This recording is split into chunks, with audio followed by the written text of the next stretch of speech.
Today I am going to discuss about the most important topic that is current electricity.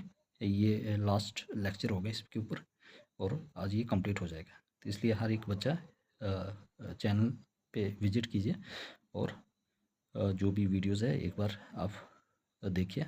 अगर आपको पसंद आता हो तो सब्सक्राइब कीजिए, लाइक शेयर और अपने जो भी फ्रेंड्स हैं उनको शेयर कीजिए। ओके, अब हमारे पास गिवन सर्किट है। Calculate the power consumed in watts in the resistance of 2 ohm. Okay, हमने क्या करना है, कैलकुलेट करना है पावर कंज्यूम्ड, ठीक है, कि कितनी पावर जो है वो कंज्यूम की है, कब, जब हमारे पास 2 ओम रेजिस्टेंस था। ओके, अब हम पहले क्या करेंगे, अब हमारे पास दिया नहीं है, ठीक है, तो पहले हम वोल्टेज दिया है सेल का क्या दिया है, वोल्टेज दिया है, ये सेल का है, याद रखना, ठीक है, वोल्टेज वह है 6 वोल्ट। ओके, अब उसके बाद हमारे पास क्या है, हमने क्या निकालना है, करंट। अब देखो 1 ओम और 2 ओम क्या है, ये सीरीज़ में है, तो हम टोटल निकालेंगे, आर इक्विवेलेंट निकालेंगे। ये सीरीज़ में है 1 + 3, ये आ जाएगा हमारे पास 1 + 2 ओम, वो आ जाएगा हमारे पास 3 ओम।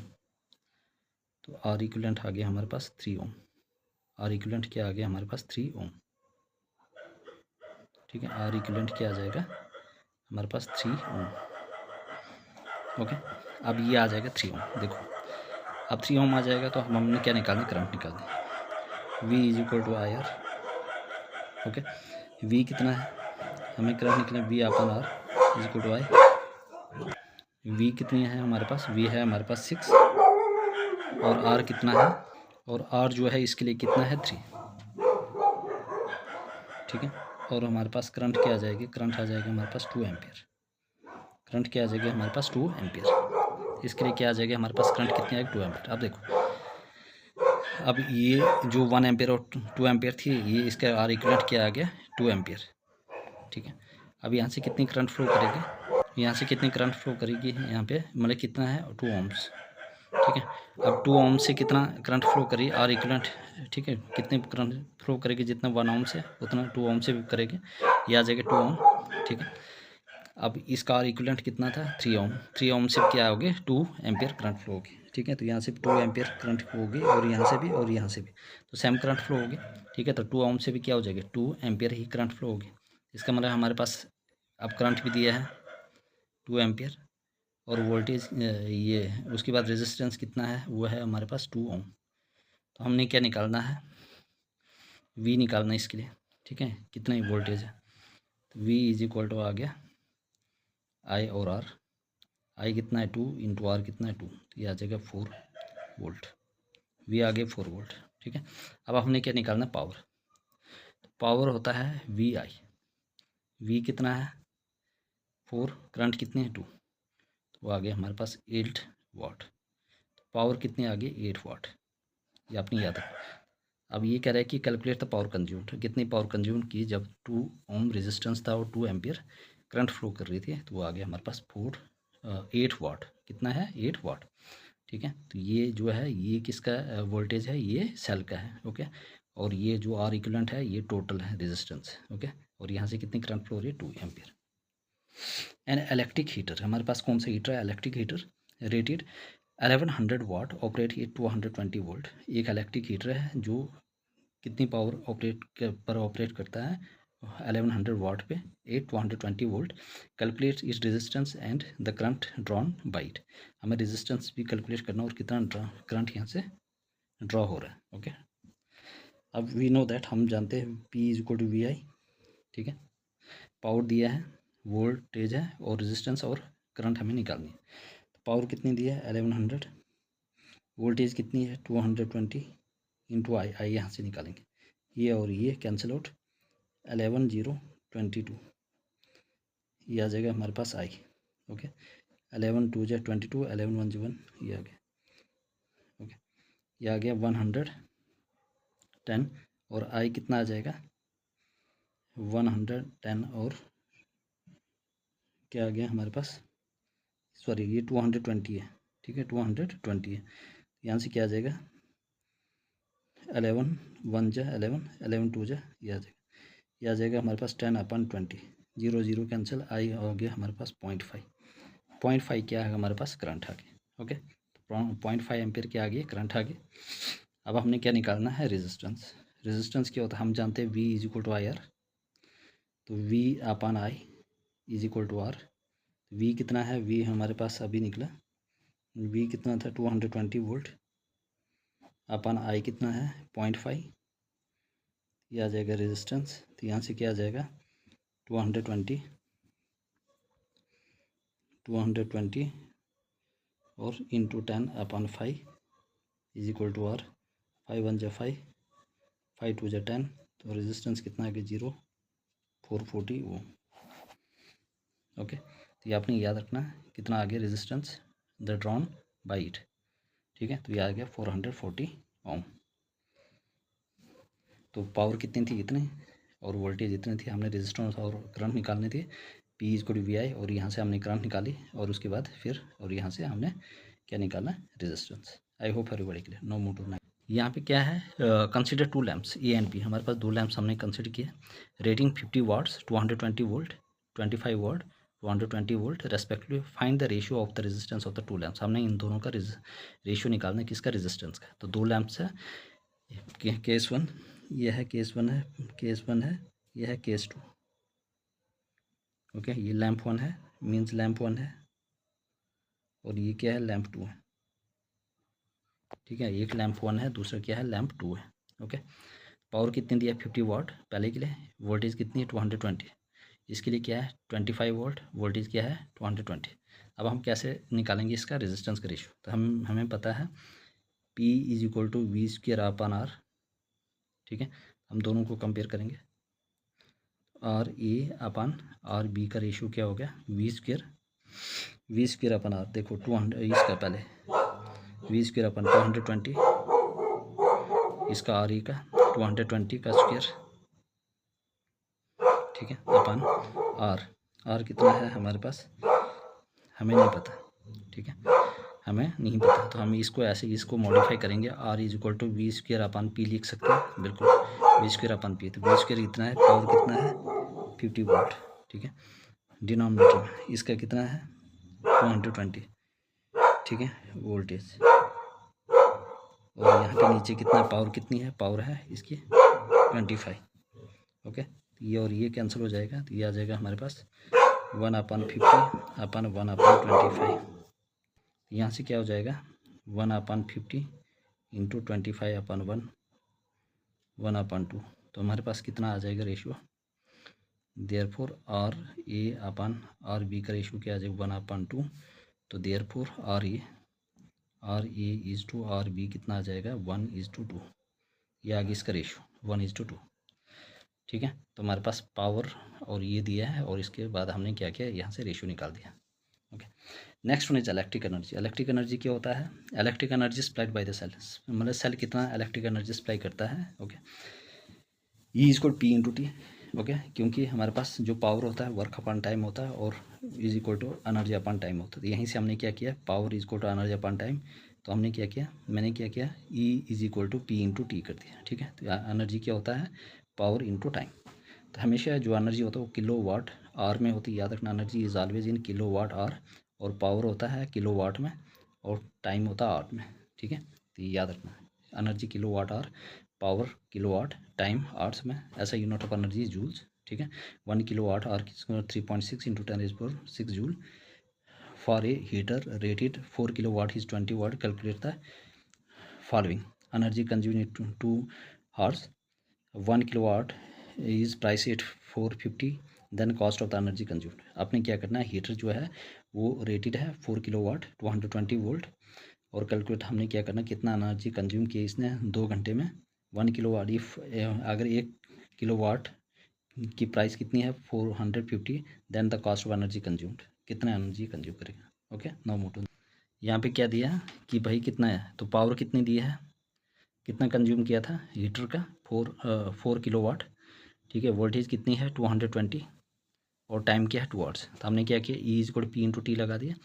ये हमेशा किलो वाट में होता है और टाइम आवर्स में होती है। या तो बिल कैसे निकालता है, जैसे बिजली का बिल आता है, number of units into price of unit. Number of units means number of energy, मतलब कितने किलो वाट आवर्स, और इंटू प्राइस से मल्टीप्लाई कर दें।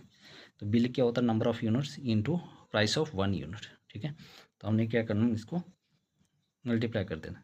ओके, तो कितनी है पावर, किलोवाट आवर। ठीक है, एनर्जी हम निकालेंगे। ठीक है, वो होता है पावर इनटू टाइम, पावर किसकी होता है, किलोवाट। ओके, तो पावर हमेशा किसके होता है, किलोवाट में। ये आ जाएगा 4। ओके, इंटू कितना है इसमें, इंटू आर। याद रखना, ये हमारे पास आ जाएगा number of units. Numbers of unit means kilowatt hour.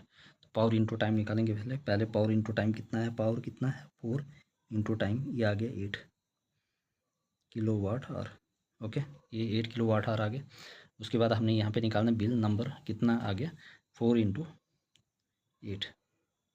ठीक है, अब यहाँ पे आ गया 8, क्या आ गया 8, ये आ गया number of units kilowatt hour में, एनर्जी आ गई।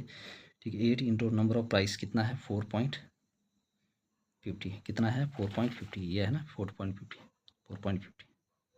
ठीक है, इसी का मैंने रेशियो निकाला, ये चीज़ मैंने यहाँ पे कैलकुलेट। तो ये आ जाएगा हमारे पास 8 इंटू 4.50 इंटू 8, तो ये आ जाएगा 0 का 0 4, ये आ जाएगा 36। ओके, 0 का 0, 8 5 जो 44, 8 4 जो 32 और 4 36, ये आ जाएगा हमारे पास 36। ठीक है, तो ये आ जाएगा हमारे पास 36। ठीक है, ये कितना आ जाएगा 36 आ जाएगा। ओके, अब है heating effect of electric current. Heating effect of electric current क्या है, when an electric current passes through ये कंडक्टर, जब भी इलेक्ट्रिक करंट क्या करती है, पास करती है किसी कंडक्टर से और an electric device, the conductor become hot, conductor क्या हो जाता है, गर्म हो जाता है आफ्टर सम टाइम। ठीक है, एंड हीट इज प्रोड्यूस, और प्रोड्यूस हीट, उसके बाद हीट प्रोड्यूस हो जाता है, this is called heating effect of electric current, इसी को कहा जाता है heating effect of electric current. Okay, अब हमारे पास क्या है, heat produce in a pure resistor. देखो हीट जो है एच होता है direct proportional to I square, H direct proportional to resistance और H direct proportional to time. इन सब को कंबाइन करने के बाद हमारे पास क्या निकला, H is code I square R T, ये है हीट की इक्वेशन है, H is code I square R T square root of the current और into product of resistance and time. Heat को भी हम मेजर करते हैं in joules, heat is also measure in joule. क्या है, ये 5 ohms resistors is connected across a battery, battery के साथ 5 ohm रेजिस्टर कनेक्टेड है, कितना वोल्ट है 6 volt. Calculate the energy that dissipate as heat in 10 second.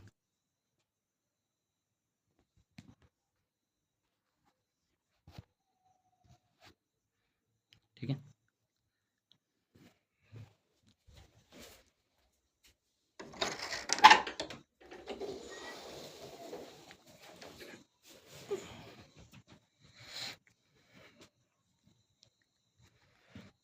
तो ये कितना एनर्जी उसने क्या किया कैलकुलेट किया। ठीक है, तो ये 5 ohm resistor is connected across a battery. ठीक है, of 6 volt, calculate the energy that dissipate as heat in 10 second. ठीक है, हमारे पास क्या है, रेजिस्टेंस क्या है 5 ohm। ओके, उसके बाद आगे बैटरी, वोल्ट वी कितना है 6 वोल्ट, और एनर्जी हमने निकालनी है। ठीक है, calculate the energy that dissipate the heat in 10 second. Time क्या है हमारे पास है 10 सेकेंड। ठीक है, तो हमारे पास हीट की क्या इक्वेशन है, आई स्क्वायर आर टी। ओके, हमारे पास टाइम भी है, ये भी है। ठीक है, हमने क्या करना है, calculate the energy that dissipate as heat in 10 second. तो हमने क्या करना है, एनर्जी को कैलकुलेट करना। ठीक है, तो यहाँ से क्या आ जाएगा, हीट की क्या किस्म की एनर्जी है। ओके, आर भी दिया वी, तो वी क्या होता है, V is equal to I R. I कितना है, आई हमें नहीं पता है, तो वी अपन आर कर देते हैं। आई वी कितना है 6, आर कितना है, आर हमारे पास है 5, 5 1 जो 5, 5 2 जो 10, आई आ गया हमारे पास 1.2 एम्पियर। ठीक है, उसके बाद हम निकालेंगे H is equal to I square R t. ठीक है, एच स्क्वायर आर, तो आई का स्क्वायर मीन्स 1.2 का स्क्वायर इंटू आर, आर कितना है, आर है हमारे पास 5 इंटू टाइम कितना है 10, ये आ जाएगा हमारे पास 1.2 इंटू 50, और जितना भी आ जाएगा तो ये आ जाएगा हमारे पास हीट। आप कैलकुलेट करके, ये इतना जूल है, ये किस्म का एनर्जी है। Okay, practical application of heating effect of electric current, क्या क्या प्रैक्टिकल एप्लीकेशन है याद रखना इंपॉर्टेंट है। Material use for heating devices, material use for making heating devices made from alloys, हम क्या करते हैं अलाई से बनाते हैं, ठीक है। क्या क्या है हमारे पास, जैसे आयरन है, इलेक्ट्रिक ओवर है, इलेक्ट्रिक केटल्स है और हीटर, ये क्या है हीटिंग इफेक्ट के ऊपर काम करते हैं, okay.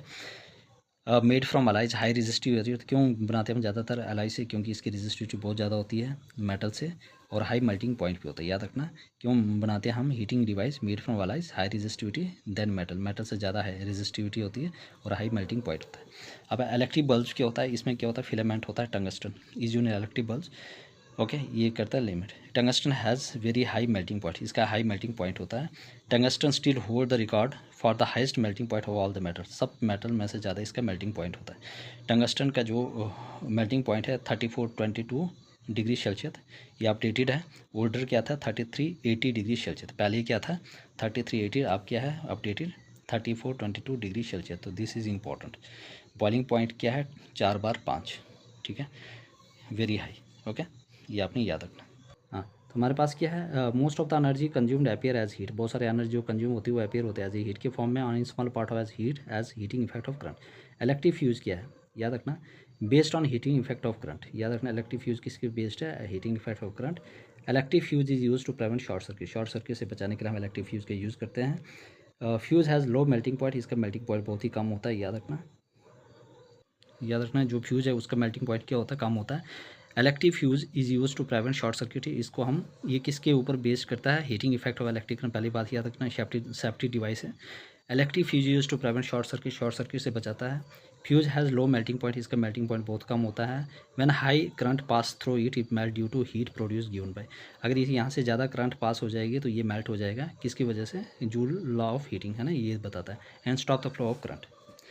Fuse wire is connected in series with the appliances, जो भी अप्लायंसेस है उसके साथ हम क्या करेंगे, इसको सीरीज में कनेक्ट करेंगे, याद रखना fuse wire is connected in series with the appliances. ये फ्यूज वायर है, ठीक है, एक या 2 रुपये का मिलता है, ठीक है। फ्यूज वायर क्या होता है, alloy of aluminium, copper, lead और आयरन, ज़्यादातर हम यूज़ करते हैं टिन और लेड, ओके, ये ज़्यादातर यूज़ होता है टिन और लेड, याद रखना SN और PB, टिन का सिंबल क्या है SN और लेड का है PB। आपसे ये भी पूछा जाएगा कि भाई जो लेड में मेटल यूज होते हैं उनका नाम बताओ, टिन और लेड, और उनका सिंबल क्या है SN और PB, ओके। तो और भी होते हैं एल्युमिनियम, कॉपर, लेड और iron. Fuse wire should have, जो फ्यूज वायर होता है उसकी क्या होनी चाहिए, हाई रेजिस्टिविटी होनी चाहिए और लो मेल्टिंग पॉइंट होना चाहिए, याद रखना fuse wire should have high resistivity, इसकी रेजिस्टिविटी क्या होनी चाहिए, सबसे ज़्यादा होना चाहिए और लो मेल्टिंग पॉइंट होना चाहिए। Rate of fuse wire maximum current, okay, ये चाहता है कि रेट ऑफ फ्यूज वायर क्या है, maximum current. If high current flow through than required, अगर यहाँ से रिक्वायर्ड से ज़्यादा करंट फ्लो हो जाएगा तो fuse will wire gets heated and melt, और जो फ्यूज वायर होगी वो क्या हो जाएगी, हीट हो जाएगी, गर्म हो जाएगी और पिघल जाएगी। रेटिंग ऑफ फ्यूज वायर क्या है, 1 एम्पियर, 2 एम्पियर, 3, 4, 5, 10 एक्स्ट्रा, याद रखना क्या क्या है, 1 एम्पियर हो सकता है, 2, 3, 4, 1, 2, 3, 4, 5 और उसके बाद सीधा 5 का डबल, याद रखना 1, 2, 3, 4, 5 फिर 5 का डबल, ठीक है। तो ये आपने याद रखना इंपॉर्टेंट है।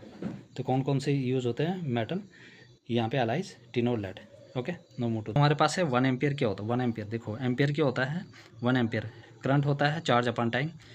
1 एम्पियर क्या होता है, जब 1 कूलम चार्ज, ठीक है, फ्लो करता है इन 1 सेकेंड, ठीक है।